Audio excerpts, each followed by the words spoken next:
But I don't ask for around there. And the next time I have one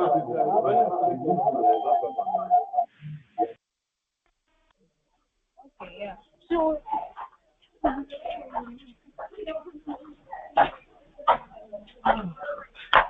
everybody. How was the picnic? That's fine.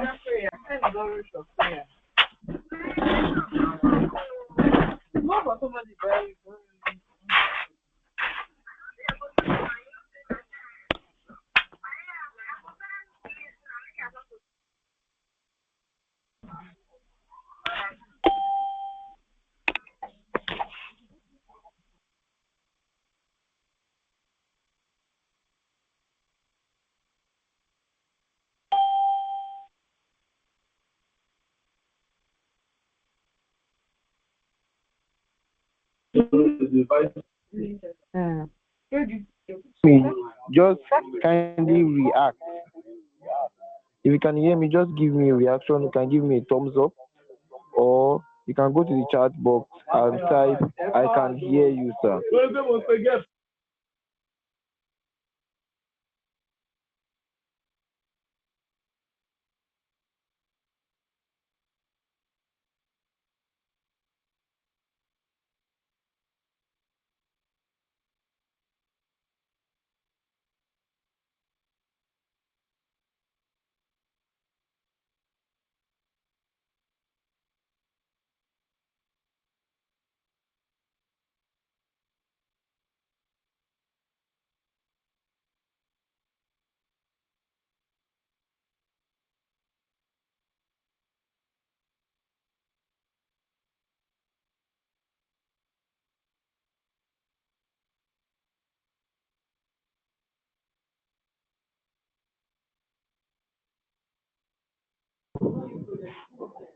So, like I said, if you can hear me,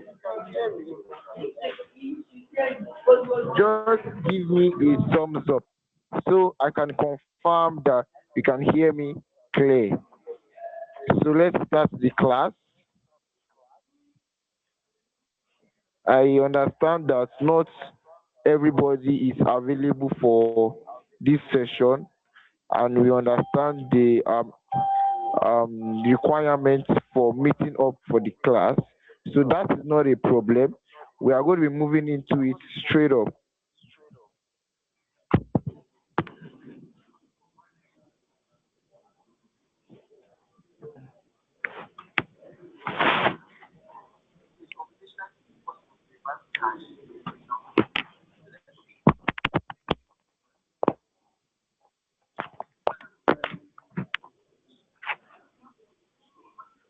Okay, so since you have confirmed that you can hear me, so let's continue. Let's continue. So we stopped at what part last week? Can someone remind me where we stopped last week? Can someone remind me? Can remind me in the chat box where we stopped last week? We spoke about something, so I need someone to remind me.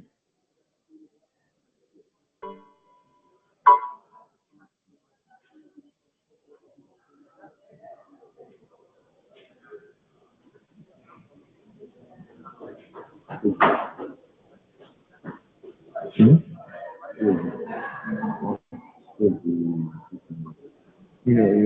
Don't worry. So I need someone who can remind me.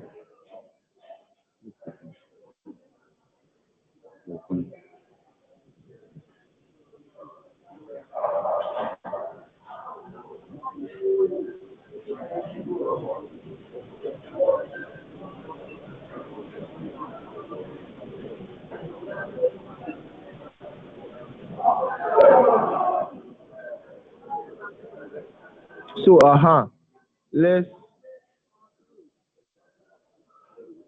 So from here, nobody can list out what we spoke about last week. So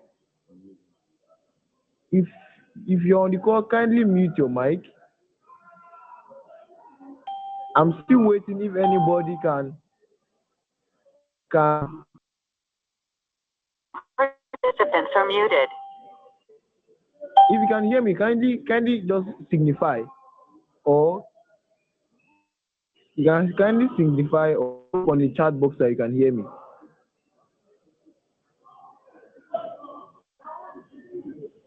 Drop me a message on the chat box that you can hear me, or just give me a reaction or a thumbs up.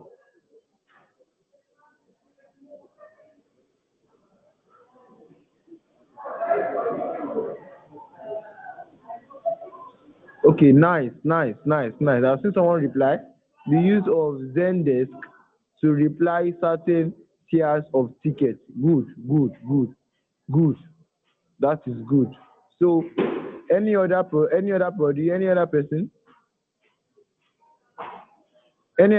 has anything to try or anything to say before we move straight into today's work. So, I'm going to be doing a little bit of recap of last week. Then we'll be going straight into this week work. So I'm still waiting for anybody that has anything to say.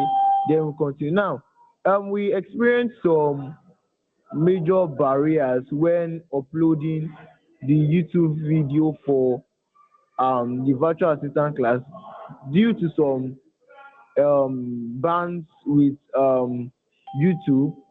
I think this actually was caused due to the fact that some personal details like the Gmail address and some other key details was being shared live when I was sharing the screen.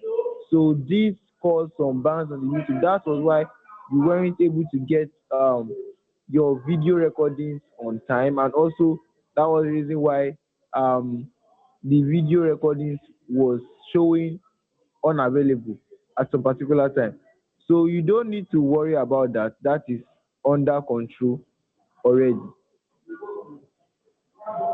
So we are going to be making sure that it doesn't repeat itself again and we can proceed to go further. Now, just a last check. If you can hear me, kindly react.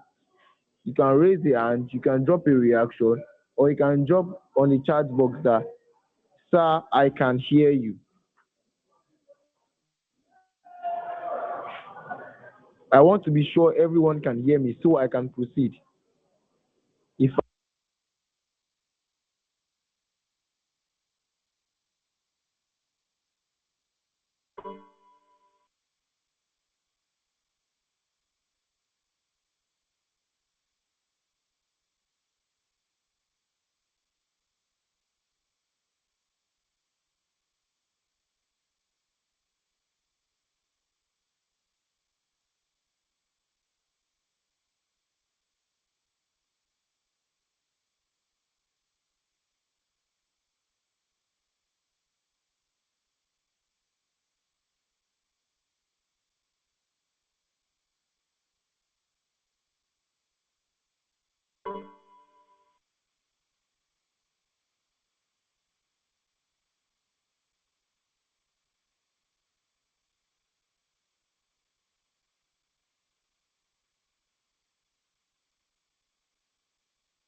So can you all hear me now? If you can hear me, just give me a reaction and or drop it on the chat box that you can hear me. Okay, okay, okay. That's good. That's good. So I was asking that how many of you were able to complete the assignment last week, or how many of you were able to attend last week class, and who can summarize what we learned last week. So we'll move into this week class straight up. So if you attended last, you can just share on the chat box say if you attended last class and if you can summarize what you learned in the last class. You are going to be unmuted to speak.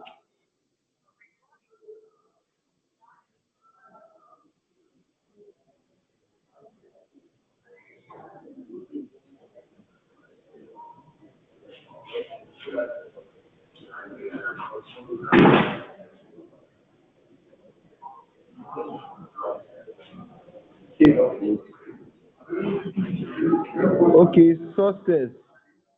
You did attend the last class, so can you summarize what was taught in the last class? Will you be able to do that? Okay. Someone else, Elizabeth. Okay. Okay, success.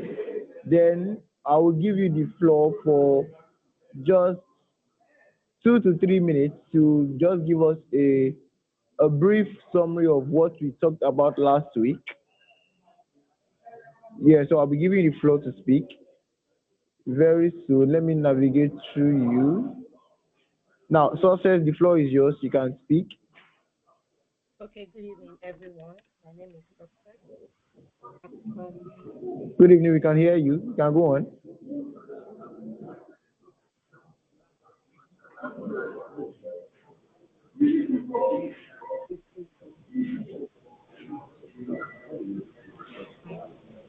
so what I want to Success, are you there? can you hear me? Can you hear me? Yes, I can hear you. Okay, good evening, everyone. I was saying that I was not physically present in the last class, but I did the recorded class. I listened to the recorded question, and I was able to get something. I got a few points, and I did my assignment. So we talked about the art of communication. We talked about virtual assistance. Why is more important, as in why virtual assistant, that's the human virtual assistant, is better than the robotic virtual assistant or the AI virtual assistant. We talked about that the human virtual assistant, which is what we're studying for, is based on emotions. We put emotions to things, unlike the AI or the generated messages. We talked about the naked macro, and then we also talked about the here, which is one of the major things about the class, which is read slowly, don't skip, apologize, don't be don't be defensive, don't don't try to defend your business or try to protect yourself. Just apologize, acknowledge the friction, don't back up yourself, don't also take the blame, just come out neutrally. Then resolve or give a plan. If it's not, you can't resolve it, give a plan that so and so time, this is what I'm doing, and let it also be particularly what you're doing. That give a plan that I can't do this, but I've escalated this matter, and this matter is going to be resolved, and give a timeline. Give a timeline. In actually giving a timeline, you're actually giving your customer hope. We also talked about some of the key things I got is that don't treat every email the same way. Categorize your root cause, and if you know what the root cause is, it will also enable you to resolve the problem. I've talked about it here, which is here, read carefully, empathize, validate your customer's feelings, apologize, even when it's technically your fault, and then resolve. or give a way to resolve. We talked about the Zendesk. That's the Zendesk came in where an assignment was given, and we're also shown how to use the Zendesk to categorize your issues to either tier one or tier two, and how to use the Zendesk to actually resolve the assignment that was given. The assignment was on Sarah that was double charged in her data, and how you're going to respond to her so she doesn't take it off. Thank you.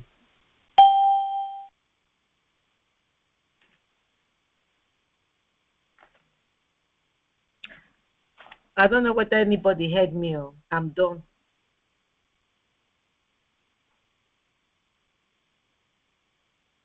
Oh.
Okay, so can you hear me now?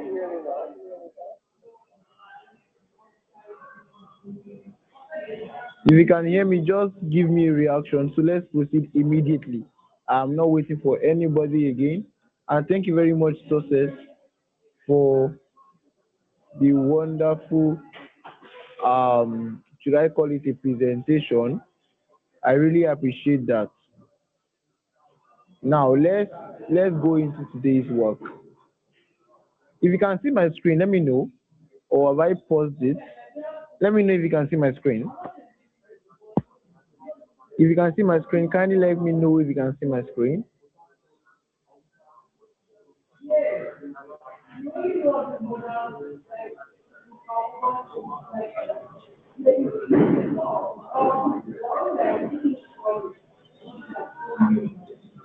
Okay, so can you see it now? Can you see my screen now? Someone said it's paused. Aha. Um, Isa Ajimine, you raised your hand. You have anything to say? Okay. So now let's continue. So for today, we'll be talking about the lead generation and cold outreach. The lead generation and cold outreach.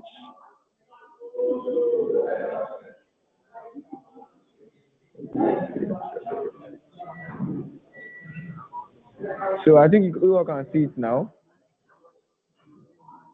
The lead generation and cold outreach. Oh, I still want to be able to see. Um. Okay. Okay. So let's start quick one. Now we're going to be talking mostly about the technical setup of lead generation and also data mining. I'll be telling you what that is and basically what lead generation is. If you know what lead is already, you will understand what I'm actually talking about. So what we call lead in virtual assistant. I'm trying to shoot out some things here. Um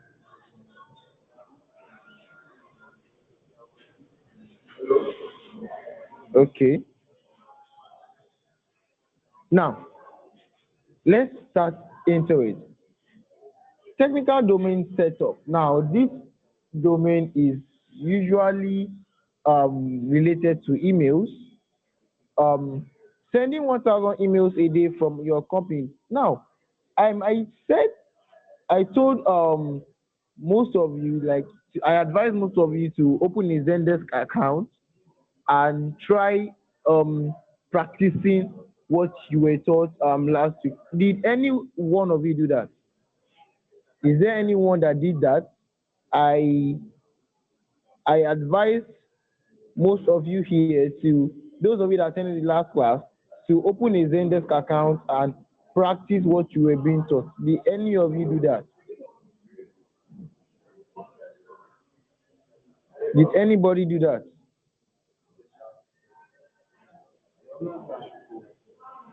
Yes. Okay. Okay. Okay.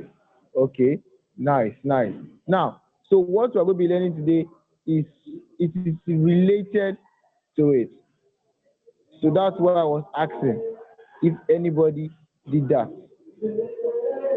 So like you're seeing here, is all about sending cold emails. So I think I said something about cold emails um in the last class.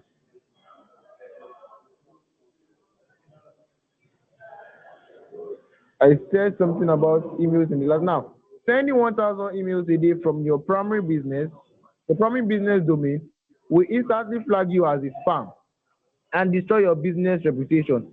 This hour covers how to build a burner infrastructure and configure DNS records to guarantee email deliverability. Now, um, the full meaning of DNS is what? Who can just signify or tell us the full meaning of DNS.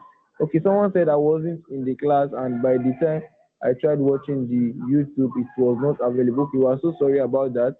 Um, due to some reasons, I think I've explained this before. Due to some reasons, the video was not available on YouTube and persistent banned. So though we are still working on that to get that resolved. So like I was saying, who can give us the meaning of DNS? DNS.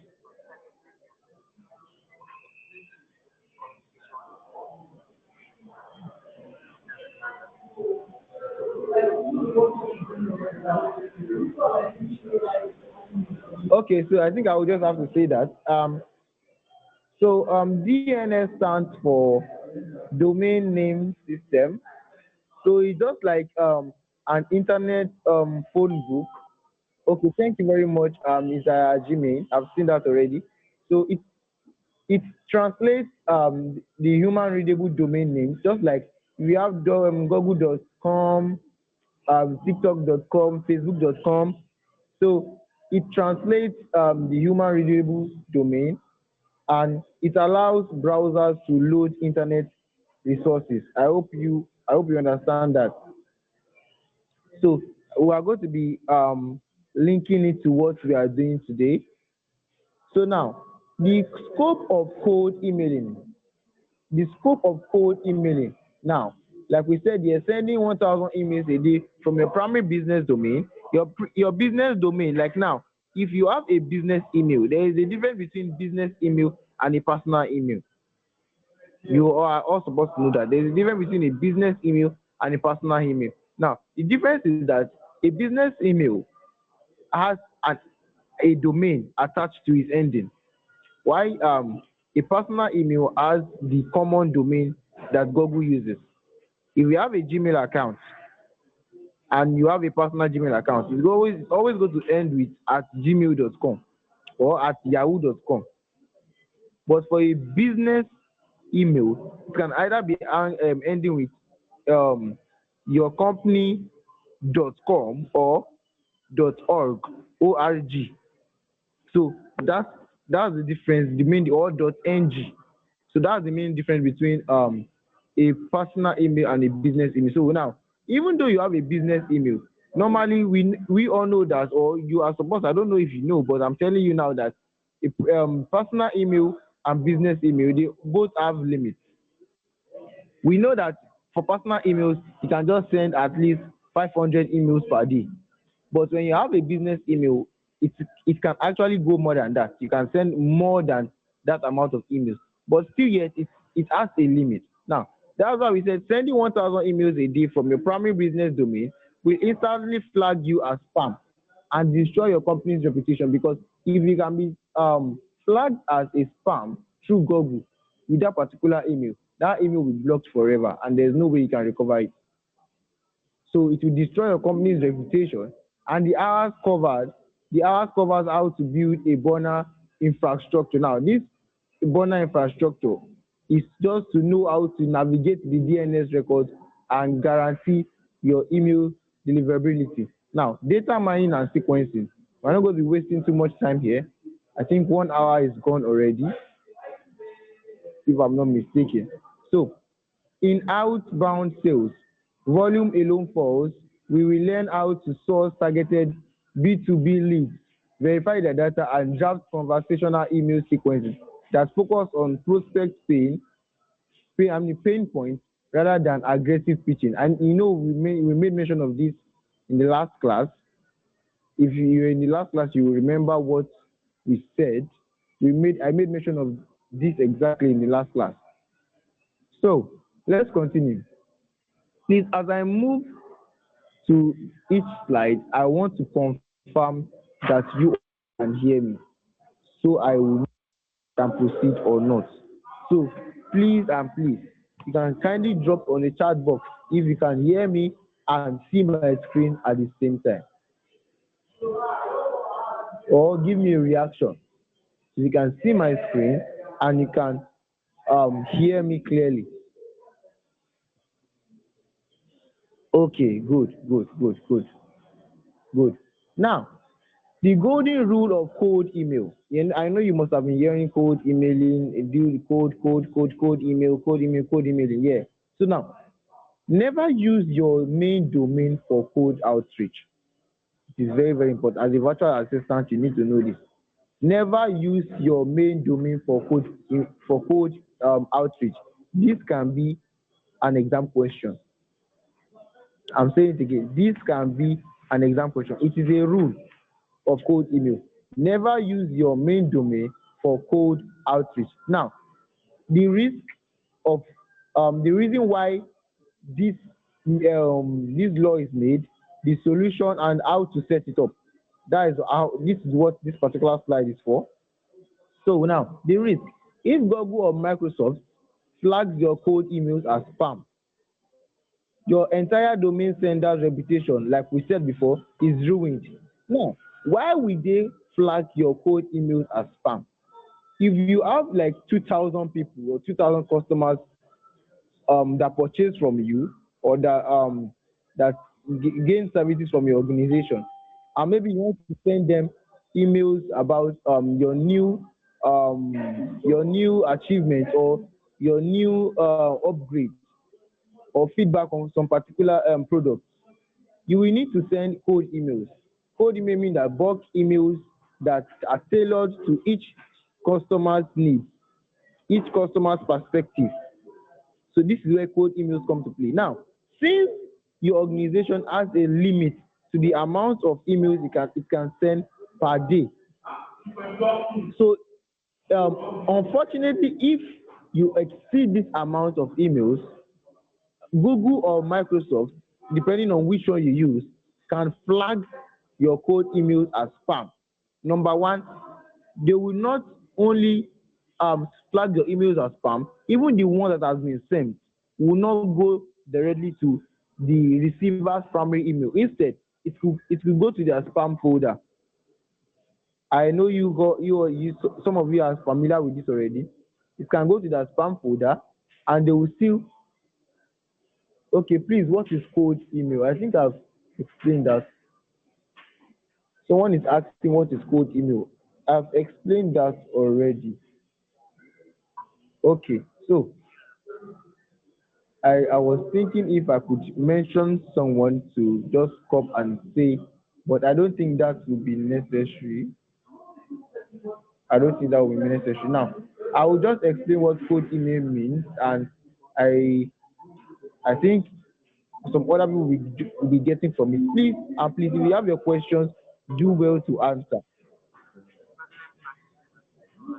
If you have questions, please do well to answer. Now, like I've said before, a cold email is just like it is a personalized message. Yeah, let me use it that way. It is a personalized message that is sent to to prospects, you call them prospects, or to customers, with the goal of like starting a business conversation, or to tell them about a business idea, or to give them feedback on something. It's just like the whole aim of everything is to spark up a conversation. Are you getting me now? So now, to be effective, just a cold emailing, just it's not an email, it's not a long email. It's just a email draft of around 70 to 85 words. It's a very, very short email. That's why it's called a cold email. It's not something that will keep um the reader out of the box of thinking.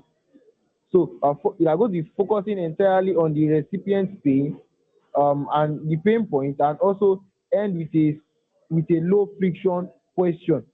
You know, like rather than demanding a meeting request. So your whole aim is to just send a business message that can spark up a conversation without directly asking without directly asking for a meeting request.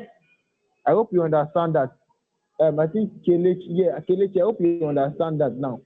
What cold emailing is and why you'll be needing it in virtual assistant. So it's okay. Thank you very much. Someone said, "Sir, I can't hear you." I think others can hear me. So if you can't hear me, it is probably due to your network. So kindly try maybe changing your position or where you are. Just change it. Just try to change it. Now let me just give you a quick recap on what cold emailing is. Now, especially in cold emailing, the main hook about it is that um it should you don't introduce yourself first.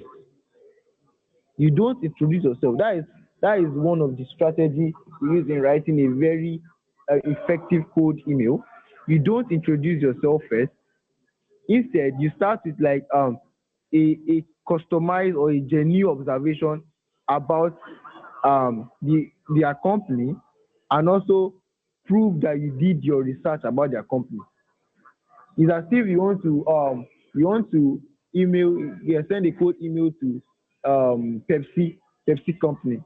So you don't introduce yourself first. That is something about that is the hook, a strategy in cold email. You don't introduce yourself first. You just you tell them, it's as if you tell them one of the problems they're having, and tell them a solution to it just in that beginning, so it will captivate them and give them proof of the research you made on it. That's actually one of the strategy in cold email. So if you can still hear me, just please you can give me a reaction if you can still hear me. And also you will state exactly how you solve that specific problem. So you will avoid any jargon or any industry jargon, and it's also very very compulsory that you keep it to a single sentence, because many human resources, because most emails are going to be read by human resources officers, so many of them have a lot of things to do in in their day-to-day activity. So a long email, even seeing a long email um can discourage them from reading. So that is why you need to keep everything as short and concise as possible. So the ask now, you do not ask for, you don't directly ask for a 30 minutes call or a demo or anything. Instead, you ask for a simple yes or no, to see if they are open for a brief resource or insight. You don't say, "Oh, can we schedule like a 30 minute meeting or a video on the um new theory I proposed or the new research I made." No, you don't do that. You just ask them, are they interested in this, yes or no. It's just a yes or no answer. So if when because they know, oh, you have actually solved a problem they have been facing, and if they are really optimistic about that problem and they want to really go over it, of course they will say yes. But if you ask them, "Oh, can we have a like a 30 minutes video call or maybe like a meeting?" They'll say, "Oh, some might even think you are trying to like press into their organization." So some might tell you, "Okay, let me get back to the media resources first. Let me do this." So can prolong the initial aim, which is just to land the deal. So it is just about, okay, so I think someone said, okay, yeah, it's still up to date. Please, if you can hear me, just kindly signify if you can still hear me. Kindly signify if you can still hear me. If you can still hear me, kindly signify.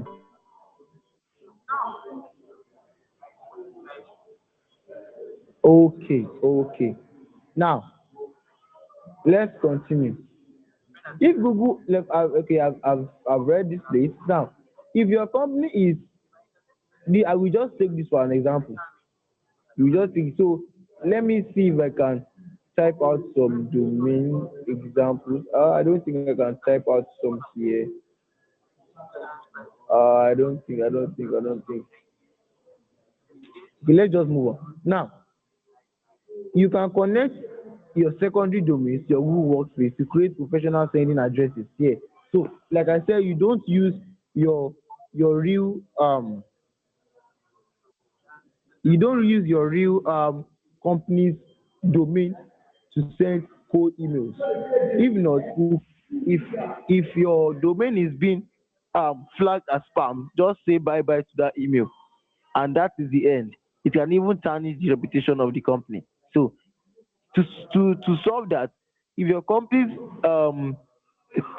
domain name is maybe .org, then you can then purchase a secondary domain specifically for that particular outreach, for that code email you want to write. Then you can now name that one as um maybe if we want to use a particular company name, so we can say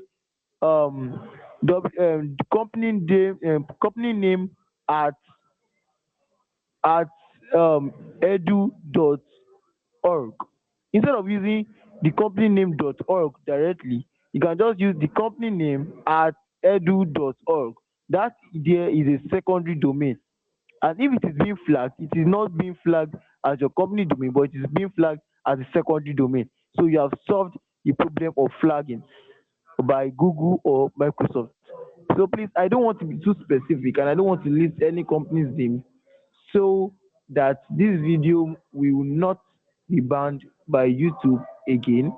So those that are not in the class will be able to join the class for further references. So I will not be able to give any specific, though I was supposed to be specific, so I'll be giving you the real life examples, but I will not be doing that for um, privacy reasons and also YouTube requirements.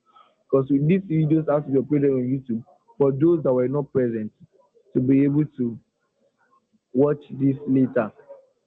So I think, can you all see this clearly?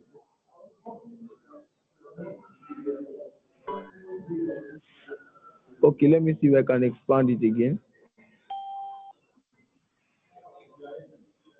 Um, okay, let me see.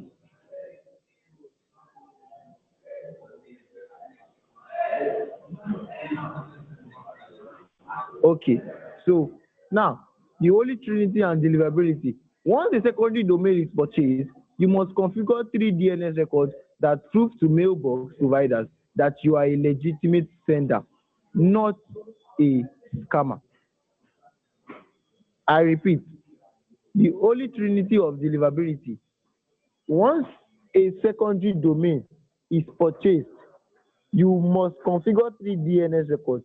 I explained what DNS is before, that prove to the mailbox providers that you are a legitimate sender. Now, what are these three um, DNS records? Number one, the SPF, the Senders Policy Framework, is just like a list of IP addresses officially authorized to send email for your domain.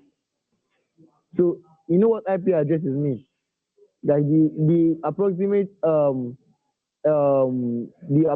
address or location of a particular, should I say, if I say your IP address, meaning that where you are, the approximate location of where you are, that's what IP address means. So when they say a list of IP addresses officially authorized to send email, that means a list of places that's authorized to send email for your domain.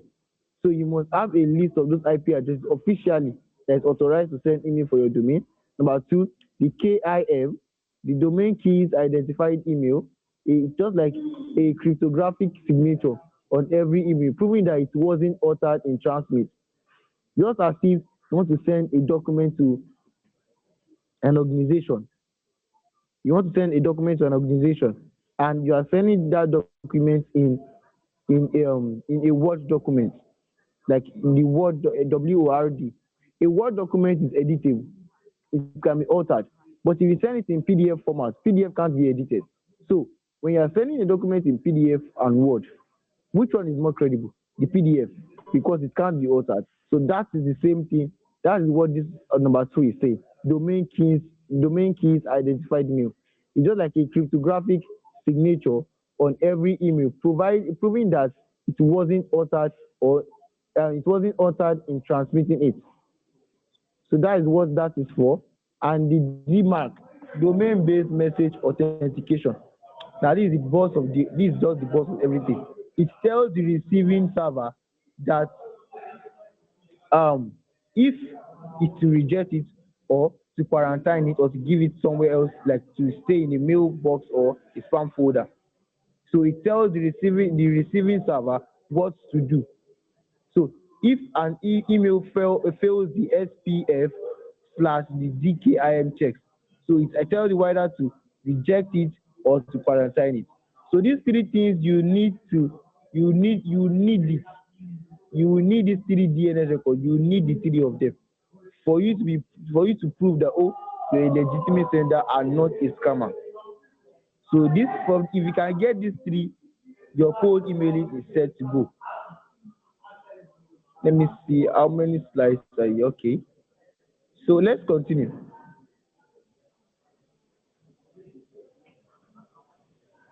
Now, data mining and list cleaning. Now, scraping 10,000 random emails. Yes, you heard me right, 10,000. So you are still going to be doing more of this as a virtual assistant. 10,000 is still very small.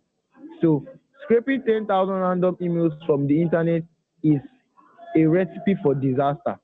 Yes. Sourcing lists. Use tools like Apollo.io or LinkedIn Sales Navigator to filter prospects by exact criteria, e.g., the job title, the company size, and revenue industry. This one is very, very simple. I actually recommend LinkedIn. LinkedIn is still the best. So you can use LinkedIn Sales Navigator. There is a particular feature on LinkedIn. It's called the Sales Navigator to attract the target audience that you need to filter the prospect, because most people on LinkedIn, they set up their profile to some set it up to tech skills, some set it up to education, some set it up to administrative work. So if these are the areas you need, you can just filter the Sales Navigator to that particular area, and we're bringing out a list of people, a list of prospects that fall under that particular area you wanted. So do you get it now? The bounce rate threat. If you send emails to addresses that no longer exist, the email bounces back. Yes, a bounce rate over 2 to 3% will severely damage your sender's reputation. Yes, it's as if you are sending an email to something to a address that doesn't exist. Yes, it's as if you are sending emails to an address that doesn't exist.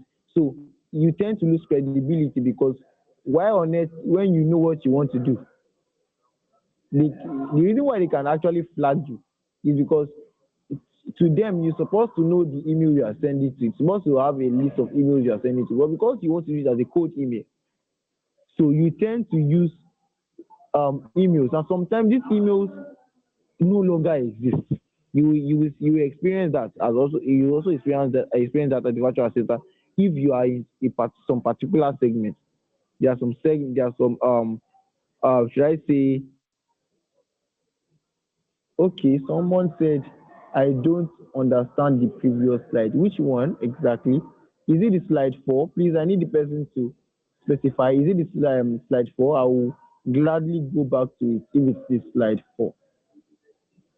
Okay, so if you send emails to address that no longer exist here, the emails bounces back because it has nowhere to go actually. So when you send emails to address that doesn't exist, it's not going anywhere. It's still going to come back. So it's bounce back, and the bounce rate that gets over 2 to 3% will severely damage your sender's reputation. I've said that before, because as if you are sending emails and you don't know where it's going to, you don't have um a scheduled list of emails you want to send, and you don't know the particular place you are sending it to. So it can cause flags from your domain servers. Now, list verification. Always run your exported list first through a verification tool like the Never Bounce or Zero Bounce. So I am supposed to be showing you this. I am supposed to be showing you these applications live, but I'll still be limiting it now due to some reasons. And I believe I have explained these reasons earlier. So I will be I will be explaining that later. Though I'm supposed to have done that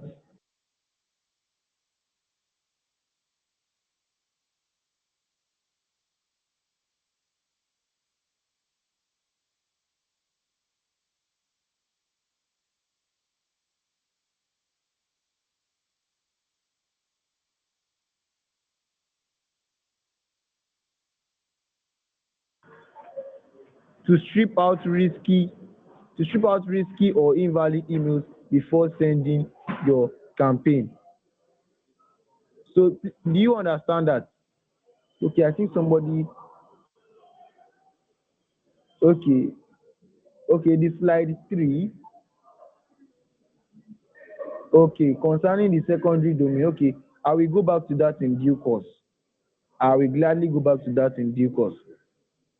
Please just make sure anywhere you are lost, make sure you ask questions. That's why we are here.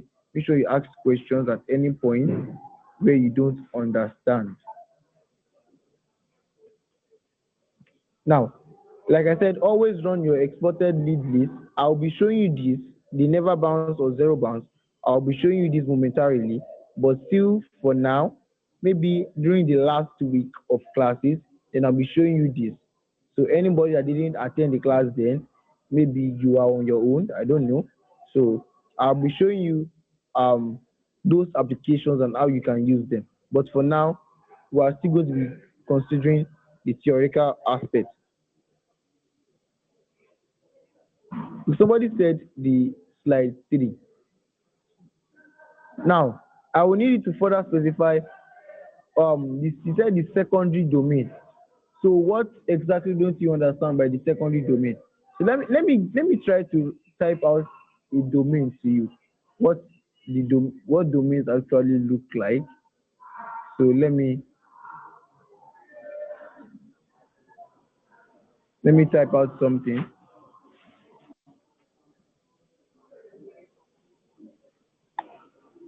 So now when I say a domain,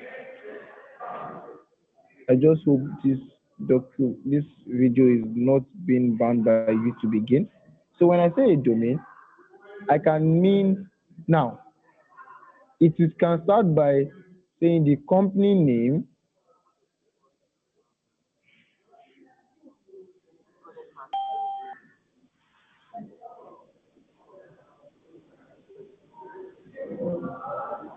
So this is going to be the company name. I hope you all can see me. The company name at um okay no the company name .org. Now this .org you are seeing here, this particular .org, the one that is underlined, this org that is underlined, that is the domain. This org is the domain. If you have, you can have so you can also have you can also have domains like ng. I mentioned that also. Ng, that is also a domain. You can also have domains like .com, .com. You can also have .foundation. So these are domains on their own. Now, when we say we can say codomain, or you can say secondary domain. And when we say secondary domain, it's just like the combination of two domains together. We're saying .com, .ng. This here is a secondary domain because you have added two domains together. So when you are sending an email through this secondary domain, your company's domain normally, let me draft that. This is your company's domain. Your company's domain is This is your company's email. That is .com. So when you are sending an email using the first one, this first one here, you are sending an email using this first one. This is a secondary domain. It can never alter, it can never affect your company's own domain because it is different. This is a secondary domain, which is combination of two domains together, and this is your company's domain on its own. So this is the difference between the secondary domain and a what? A domain by itself.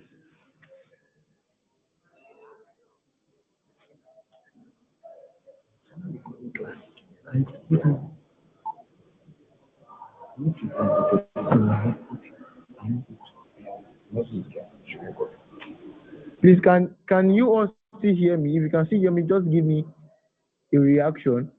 And please, godliness, have I been able to answer your question? If I was able to answer your question, please do well to let me know. If I've been able to answer your question, do well to let me know. Aha. Thank you very much. So if you have any other question, please do well to roll them in. Now, the conversion request. The I conversion. So as you can see, these slides are made to and tailored to help you understand each section seamlessly. Now, the I conversion sequence. The biggest mistake in cold email is pitching in email one is pitching in email one. Now, cold emails is not a bronchial. It is a mechanism to start a conversation. I said this earlier. It's just a strategy to start a conversation. It is not a bronchial. It's not an everyday thing. It's not a real thing. So it's not something you send every time to that particular person. No. It is just to kickstart. It is to ignite a conversation. That is what cold email is for. It is for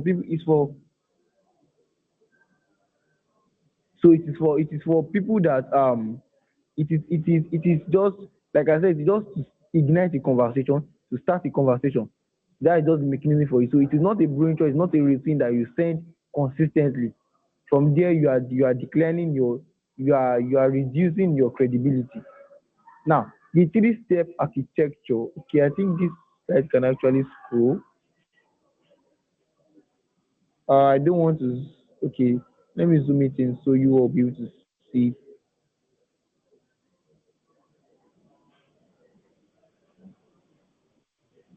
So now, email one, the observation. You can call out a specific pain, a specific pain point relevant to their industry. Keep it under 50 words. End with a soft, low friction question. Are you currently handling dash in your house? If you understood what I just said now, you should even be able to understand. Like email one, the observation. Listen to this. Call out a specific pain point relevant to their industry, like a pain point. Oh, like I didn't explain what a pain point is now. Let me explain what a pain point is. So now, a pain point, a pain point of an organization, is just like a specific problem. I've explained it before.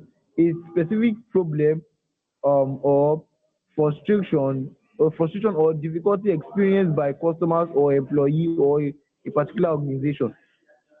So it just refers to an ongoing issue that causes dissatisfaction. So identifying these issues allows companies to create targeted products or services that act as direct solutions.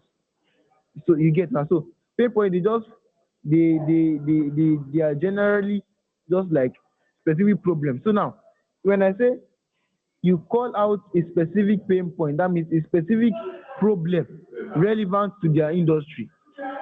The first email now is telling them that you have observed them, you have done your research on them. So you keep it under 50 words and end with a very soft and low friction question. Are you currently handling dash problem in house? So the next email can now consist of this: the value bump. So I'm coming, please. The value bump. Now send this 3 days later. Do not say just bubbling this up. Provide a one sentence case study of how you solve that pain point for a familiar company. So you don't just tell them this is how I solve it. You give them instances, you give them reviews of what you have done for other people in the past. So it is going to give them like a form of, oh, so you have actually helped others to solve it. So you do not just say this is how I did it, this is how I did it. Oh, give a reference that even when this particular company was facing this was how I was able to like help them navigate through the process. So that's what the second email is going to cover. So now the third email, um, I don't know why is this.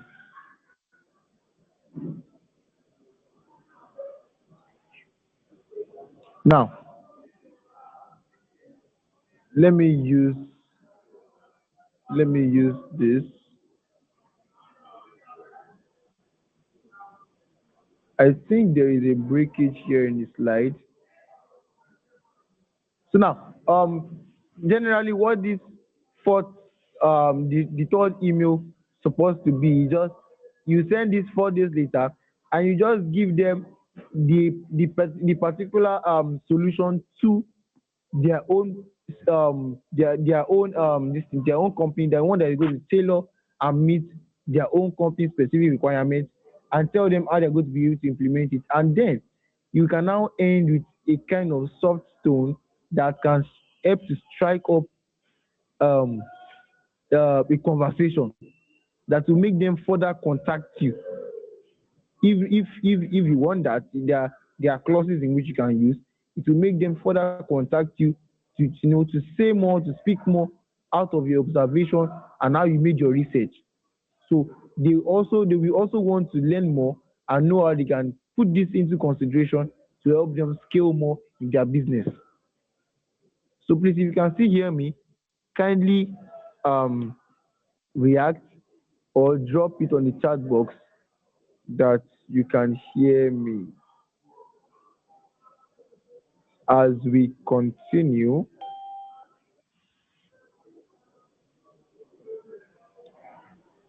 If you can hear me, kindly react or drop it on the chat box. Okay, well, only one person is reacting. Does that mean that only one person is hearing me? There's only one person that is listening.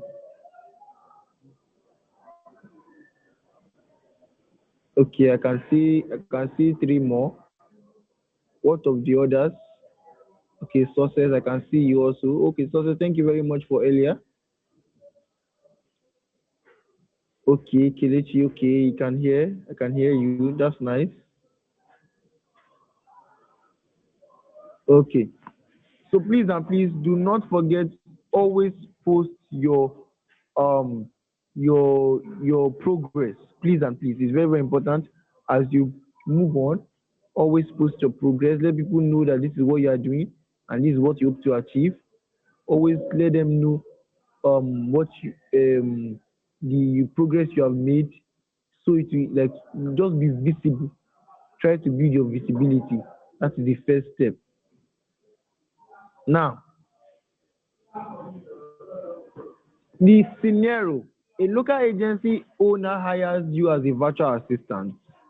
He is angry because his open rate is 2%. He tells you, I don't get it.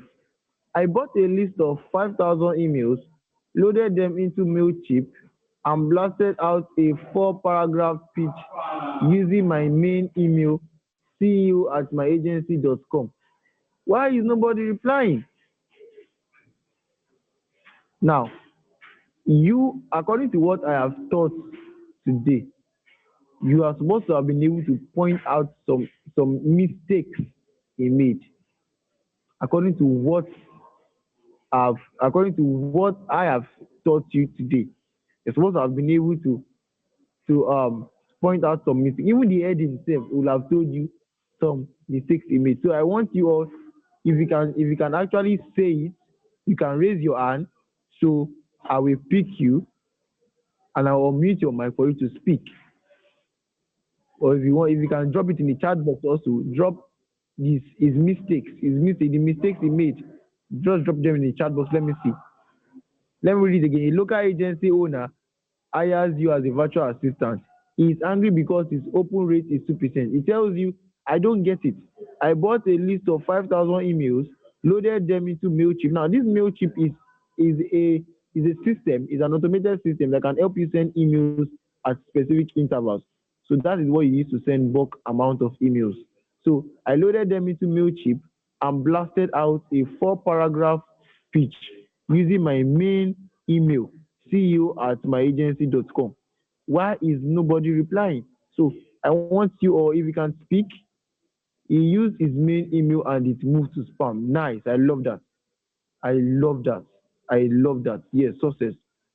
I love that. Anybody? Any other person? So it is more than one there is more than one uh mistakes he made here. So who can further identify it, made more than one mistake here.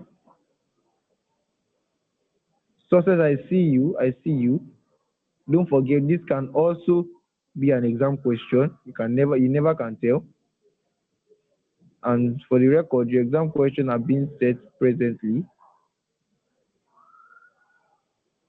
So now the prompt: identify at least 3 massive strategic and technical errors this owner made. How would you redesign his outreach strategy using the principles taught today? That was actually the question I asked. Identify at least 3 massive strategic and technical errors this owner made. How would you redesign his outreach strategy using the principles taught today? So his message was too long. Thank you. Who is this? Let me check. Who is this?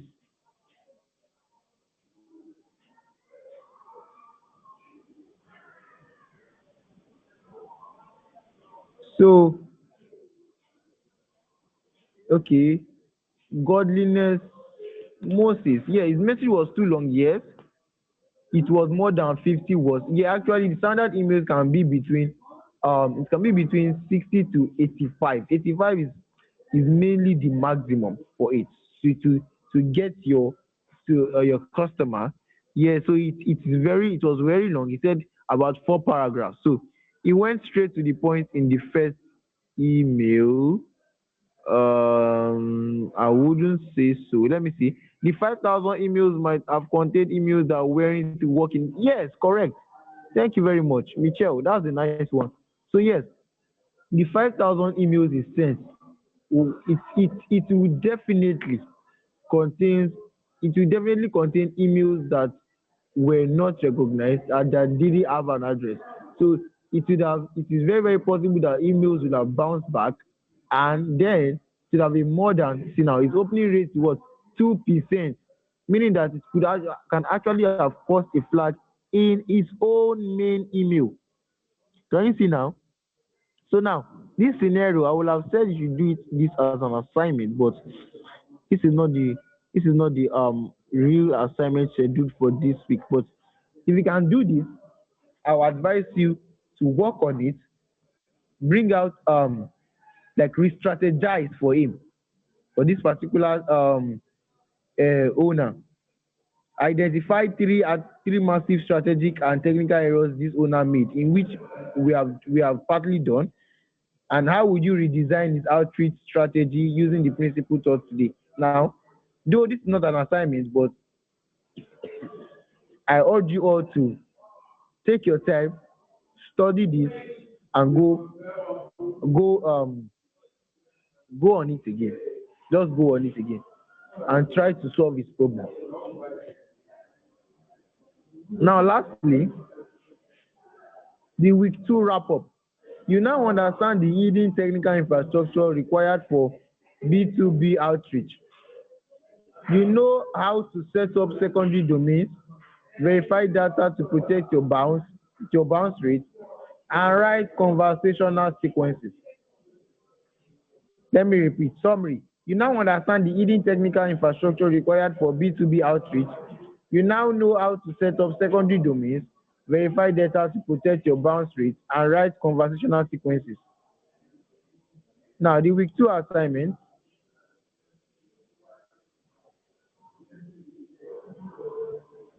Somebody type please. Do you want to ask a question? Ogun say, okay, Dami Lola, do you want to ask a question? Because I can see your hand raised. Are you asking a question? I can see you are raising your hand. Are you asking a question? Okay, so I will unmute your mic now so you can ask your question. Or will you prefer writing it in the chat box? You can type your question in the chat box.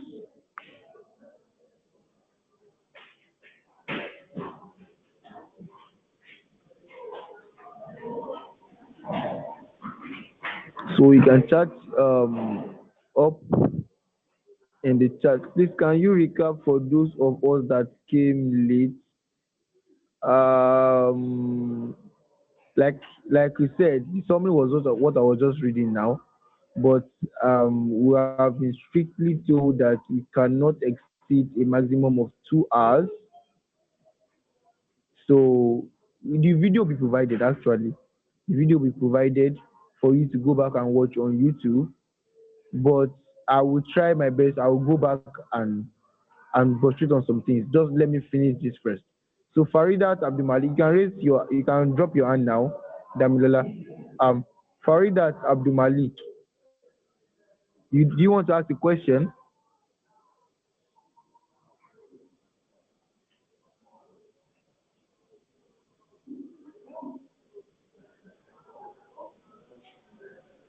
If you want to ask a question, okay, you can drop it in the chat box. If you want to ask a question, you can drop it in the chat box.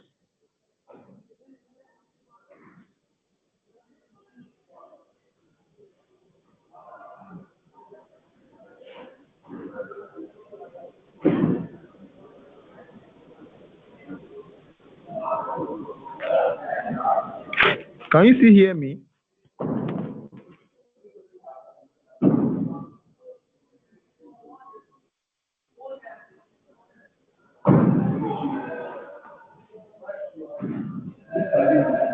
Okay, I'll still go on to explain the part that some of you might have actually missed. So if you want to, someone has actually asked the question. Oh, so sorry about that. Yes, you'll be getting the. I'm not sure the slides. You might be getting the slides. I will try to talk to your coordinators. So you might be getting the slides, but the video will be available.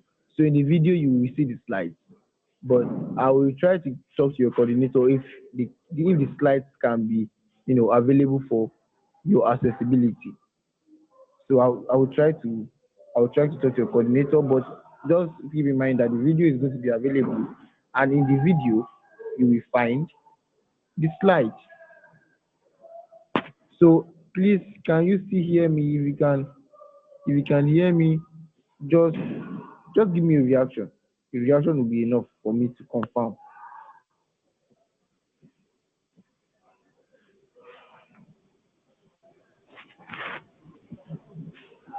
Okay.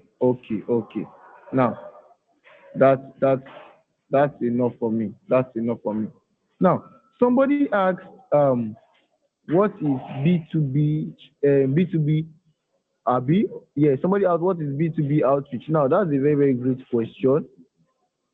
That's a very very good question. Now B2B outreach is just like the process of contacting other businesses to build relationships and to generate leads, prospects, and also drive sales in the process. So that is the meaning of B2B outreach. This is all, I think it's also in the first or second slide. Yeah, around this place here. So B2B, this is what they call B2B outreach. It's part of the data mining and sequencing in outbound sales volume and alone fails. We will learn how to source targeted B2B leads. Now, this B2B lead isn't as B2B outreach. So the process of like proactively contacting other businesses to build relationship, generate leads, and drive sales. So it can only be done through cold emailing. So it is a process of contacting business owners through cold emailing. So I hope you get that now. So with active social networking, personalized emails, and all that. So please, do you understand that now? Do you understand that Faridat Abdul Malik, if I am correct enough? Do you understand that? I have explained code and B2B. Yes, thank you very much. Now let's proceed. You now understand the hidden technical infrastructure about and required for B2B outreach. You now know how to set up secondary domains, though you will not be doing that now, but we'll be showing you a video representation for that later on when we progress. So verify data to protect your bounce rate and write conversational sequences. Now, with two assignments, the code outreach sequence. Assume you are launching your own virtual assistant business, targeting busy real estate agents. Now, listen to this very well. Assume you are launching your own virtual assistant business, targeting busy real estate agents. We have about 2 to 3 keywords here. We have about 2 to 3 keywords here. Who can list out these keywords? I don't I don't expect you to get it, but I just want you to try. If you can list out these keywords in that particular first sentence, if you can list out the keywords, just type them in the chat box. You can type them in the chat box.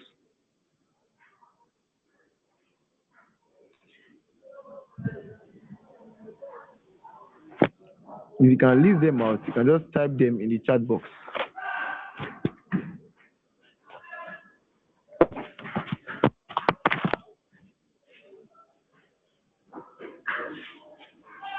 Launch and busy. Hmm. That's close. That is close. That is very close. That is very very close. Though you I can say you got that.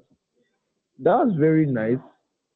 So now, yes, someone dropped something else. Targeting real agent launching a new business. Okay. Launch targeting a real estate agent. Okay, now let me explain. Let me explain it now. The keywords. Okay, busy real estate. You are close. You are close. Now, the keywords here are not. It's not really launch. It's not really targeting. It's not really real estate agent. Now, one of the keywords there is busy. Busy. This busy you're seeing here is one of the keywords.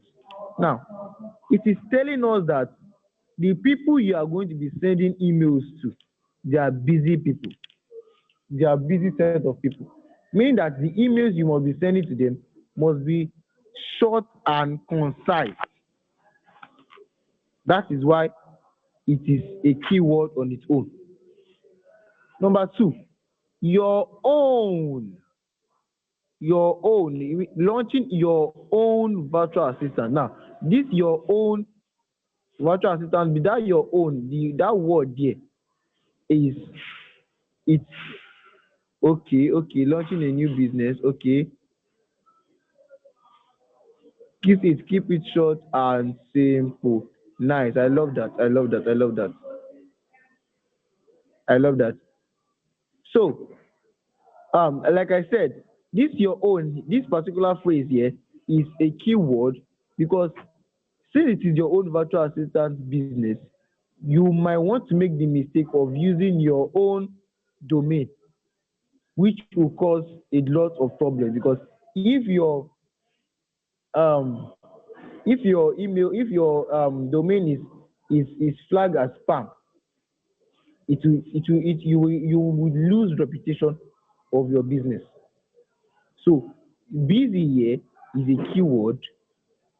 Your own here is a keyword because it is telling you some things. It's good. Is this they are really telling you something. This busy here is telling you that oh your email must be precise and concise. It must be very short and effective. This your own you are seeing here, meaning that you must not use your own real domain. Are you getting the way I'm relating it? Are you getting the way I'm relating it? If you are getting me, tell me you are understanding.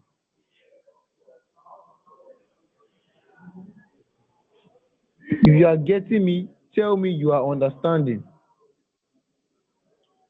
Good, good, good, good. I can see yes, I understand.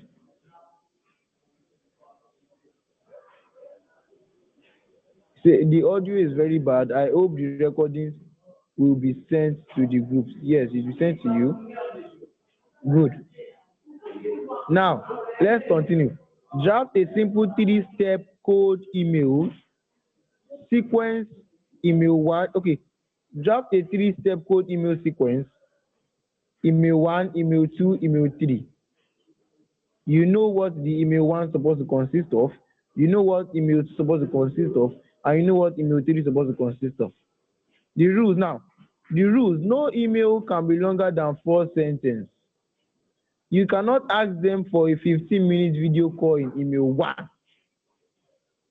You must focus entirely on their specific pain point, e.g. well, I think the slides broke out here also. So okay now, aha.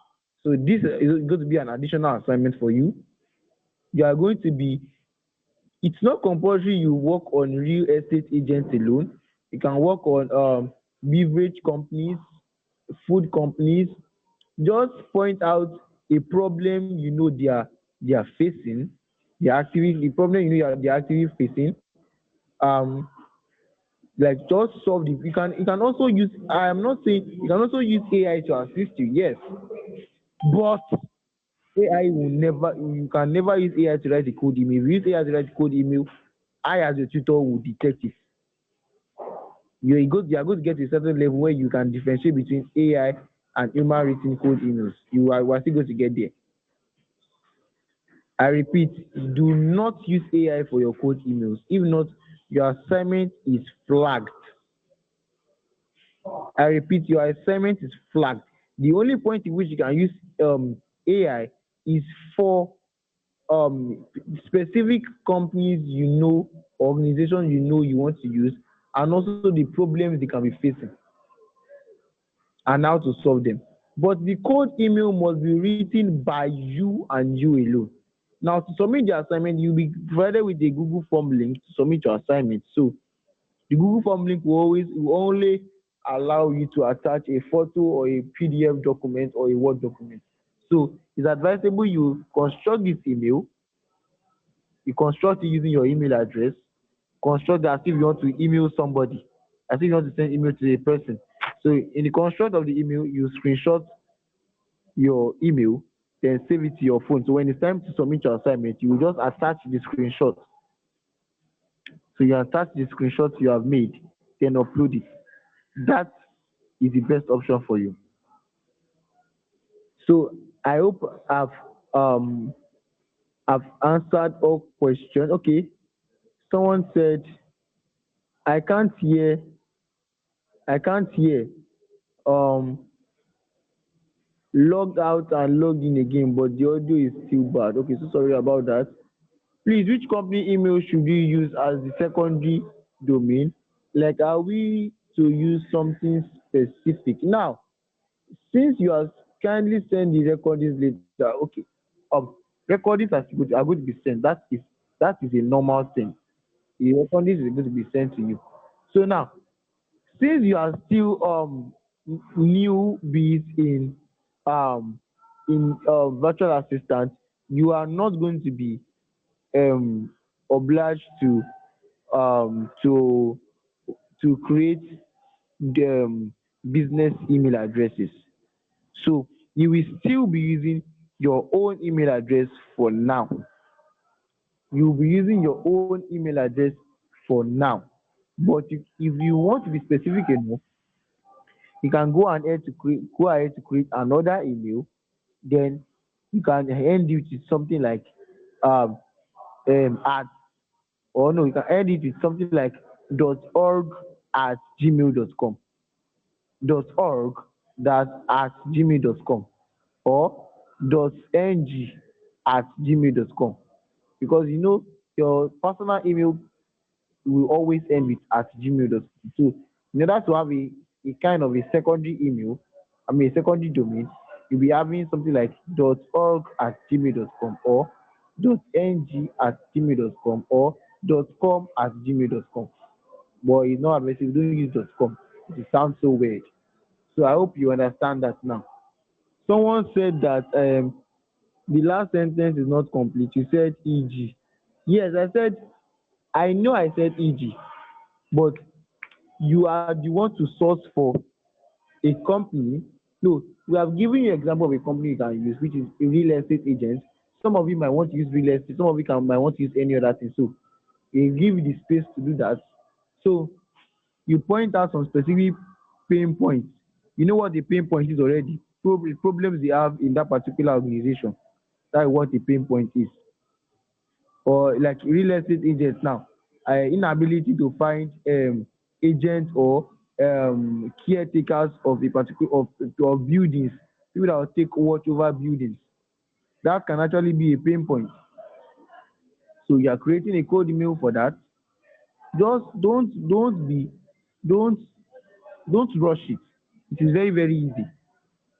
It is very, very easy. Don't rush it at all. Remember, do not use AI to write your code emails.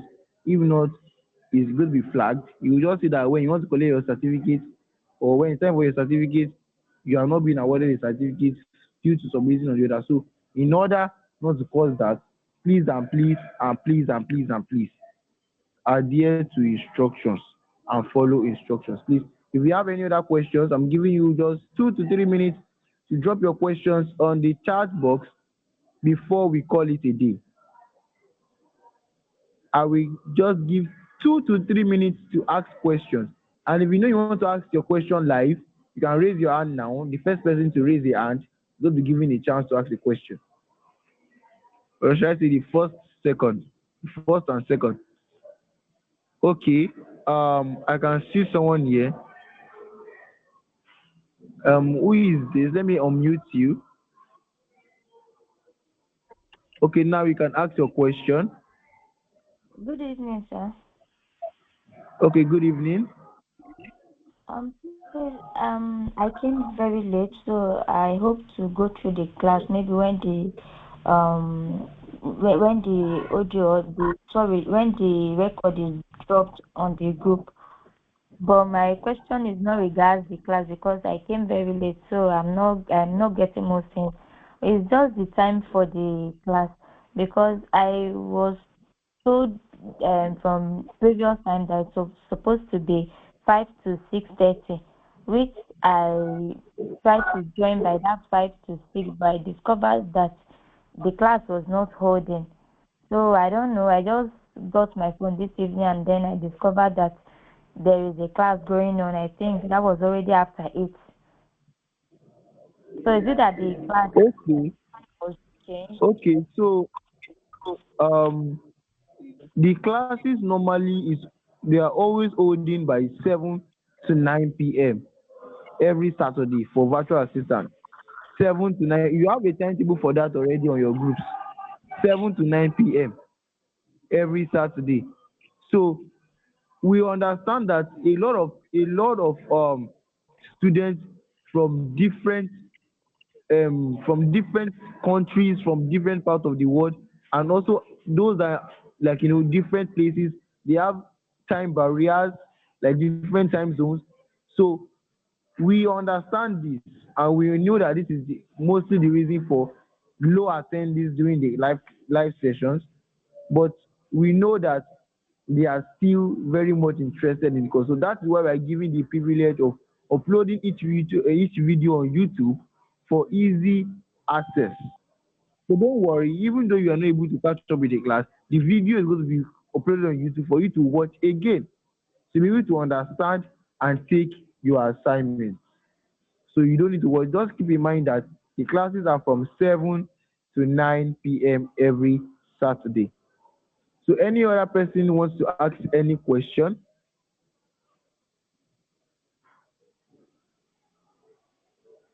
Any other person for any other question?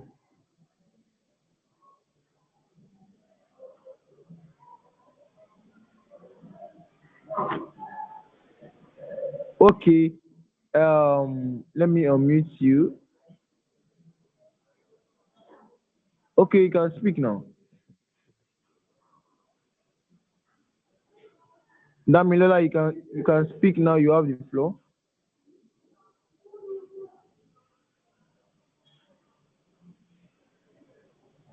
Damilola, you can speak now.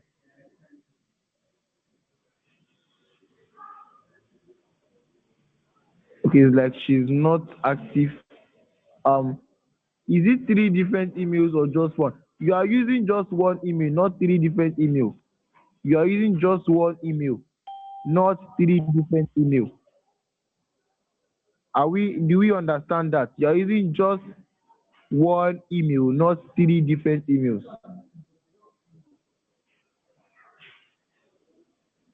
I mean just three different email addresses, but you compose the email three times. One will be for a particular reason, one will be for another one, and one will be for another one. I hope you understand that. So what do you mean by the email sequence?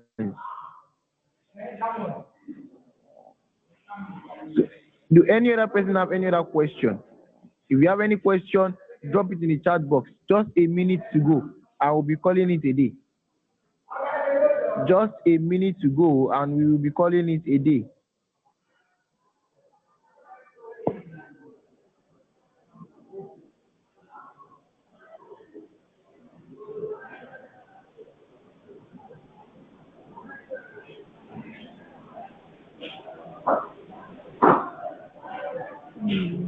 Okay.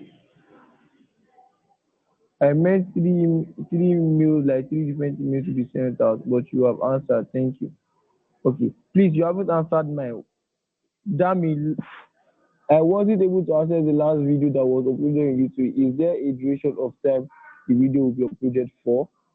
No, no.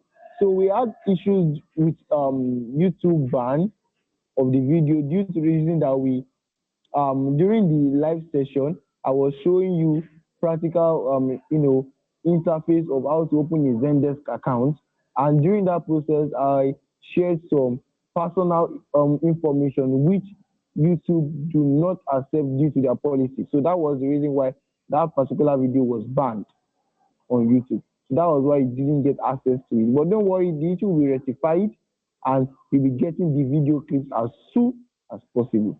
Currently now as we speak, our team are working on it diligently to make sure you have all recordings available. And due to this, any pending assignment will be pardoned due to this fact. But do not take it for granted. So no problem, no problem. Now Damilola, you want to ask a question? You can ask your question now. I have unmuted you. Ask your question. Hello. Oh, sorry. I want to ask if you can go through the clip again. You want to go to the clip? Yeah, from the beginning for those of us that came late. And for those of you that came late, the video is going to be shared on YouTube for you to watch because we are currently right now it's as fast the time for your class has passed. We are already 7 minutes late than 9 p.m., which is the time we are supposed to have stopped. So, but I'll just quickly do a recap of everything, just Okay, thank you because very you much. asked for this. So no Thank you. problem. So let me just do the recap, and we are going to have our day. So when we started with the digital service mastery, the lead generation and code outreach, the code emailing. So we progressed to now sending 1,000 emails a day from your primary businesses. This will cause flag because it is a spam that will destroy your company's reputation due to bulk emails. Now, we will learn how to source targeted B2B leads, verify data, and draft conversation emails. And we also talked about never using your main domain for your code outreach, not using your real personal, your real work email, your business email, your company's emails. Do not use it for writing code emailing. That is what this slide is all about. This particular slide, that is what it's all about. Warning you, the coding email, the golden rule of code emailing is not using your main domain to write code emailing or to send code emails. That is one thing you must put in mind. The next one, the holy trinity of deliverability. If you want to show the people you are sending emails to, your clients, that you are really a legitimate sender, you need to have these three things: the SPF, which is the sender policy framework; the SKIM, which is the domain keys identified mail; and the DMARC, which is domain based message authentication. This DMARC is the boss of them all, though I will not be really going into everything because you still be watching the videos on YouTube. So five, the data mining and list cleaning, the scrapping 10,000 random emails from the internet, the recipe of disaster. So use AI tools like this and LinkedIn Sales Navigator, though I prefer LinkedIn and I will recommend that. So the bounce rate threat, if you send emails to addresses that no longer exist, they're going to actually bounce back because they have nowhere to go. Um, List verification, always run your exported lead list through a verification tool like Never Bounce or Zero Bounce, though you'll be getting real life practical application of this as you progress to strip out risky or invalid emails before sending your campaign. The next one, number six, the sixth slide, high conversation sequence. The biggest mistake in cold email is pitching one email code to in pitching one email one. Cold email is not a brain call, it's the mechanism to start the conversation. So the whole um, aim of sending a cold email is to start a conversation with a client. Email one is to carry out a specific plan and point out a relevant problem in that industry and keep it very short. Number two, the second email is if we send it 3 days later, do not just say you are bubbling this up. You provide like a sentence case study of how you solve that particular problem for a similar company. The third email is going to be sent 4 days later, giving them the approach in which they can use to solve that particular problem, tailored to meet their own company's requirements. So this part has been cut out by the slides. I don't know why that was happening, but I've explained that previously already. So now the scenario, a local agency owner hires you as a virtual assistant. He is angry because his open rate is 2%. He tells you, I don't get it.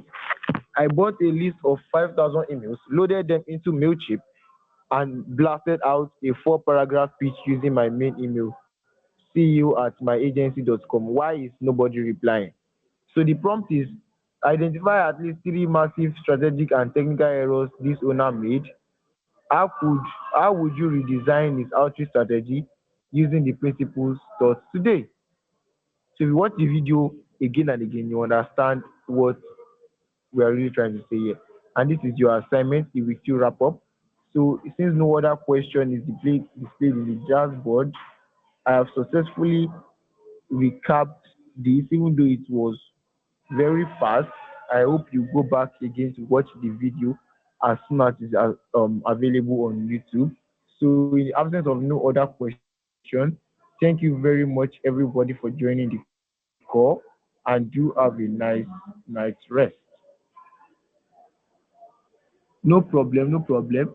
Just do well to go through the YouTube video for the course whenever it is being uploaded to your YouTube channel, and just do well to watch it as it is available. So good night, everybody, and make sure you do your assignment. Post your progress on LinkedIn and on X. The two of them are very very important. You are welcome. The two of them are very very important. Both LinkedIn and X. You are welcome. You are welcome. You are welcome.